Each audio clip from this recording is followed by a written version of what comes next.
Very early on, there was only one voice in my game, my own. Versace. And this is my biggest point to everybody. This is why I don't allow complaining or dwelling, because no matter what, I'm gonna point to somebody who had the same exact same, oh what? You had a crackhead father and your mom sexually abused you and you got stabbed? Cool, let me show you this kid who actually had that exact same thing and he won. Like what we're talking about right now is the reason I win. I'm not worried about the little details. This is all macro, blueprint, strategy, mental strategy. No matter what we say right now, Pete, I'm gonna show you somebody who grew up with the same exact situation and had different outcomes. And so for me, everybody who's dwelling on their shortcoming, the bottom line is no matter where you start, everybody has paths to winning and losing. For me, the best move is to take control. Get rid of loser friends and family, introduce yourself to positivity and winners, and watch how it plays out. By the way, that's the punchline. Like this is a mental game. Like there's just nothing else. If you're not feeling it, find new friends. I'm being dead serious about this. This one is real big for me. Who you hang out with is a huge deal. And again, these are all tried and true things, right? We've heard you're the whatever of the 5 friends you spent, like that's real. That one, put in the bank. Please understand that mindset is controllable in the same way that all our opinions are controllable. The key is to add more people with optimism and cut people with negativity. It's very, very simple. And I'm trying to figure out how to get this for everybody because I think it's the ultimate. I lived in my own head. Nobody had say. Still to this day, nobody has say. Nobody has say. Very early on, there was only one voice in my game, my own. It's so scary to me how singular my own voice is.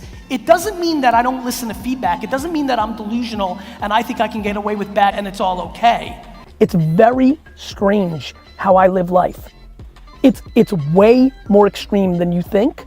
It's way more extreme than I think. I'm just like kind of like going through it right now. I'm like, this is crazy. Like, it just means that I am incapable of valuing anybody else's opinion, including my mom's, my wife's, and my children's opinion about me over my own. If you realized how much of the actions you do is to show your mom or your dad or your sibling or your spouse or show somebody else that you made it or you did it, it is remarkably scary how many people are dictated by somebody else's opinion. The whole game's broken because everybody's too tied up into other people's opinions.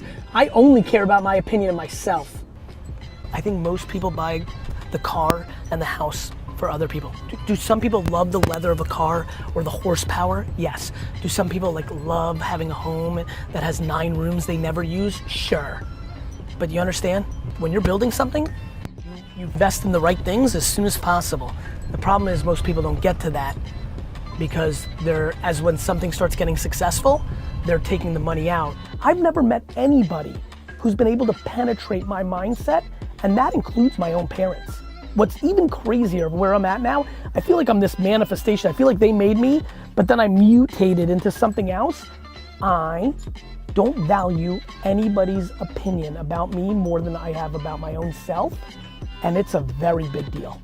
There's nothing like it, man. There's nothing like it. I don't know what else to say. It is the ultimate drug. It is the ultimate leverage. It's exactly what you're talking about. That's exactly what I'm doing. People don't get it. Like, life's basic and we make it complicated, and it starts with being right in your own mind. It's such an inside game. It's an inside game. Is add more people with positivity and optimism and cut people with pessimism and cynicism. Who you surround yourself matters. What content you consume matters. I basically suffocate myself for a long period of my time and created an environment that was based on offense and optimism, and now I know no different. I just don't care what anybody thinks. Now, I equally care so much of how they view me and what they think of me. It's pulling from opposite directions, but you gotta start with yourself, because when you're actually allowing other people to get in, you're vulnerable.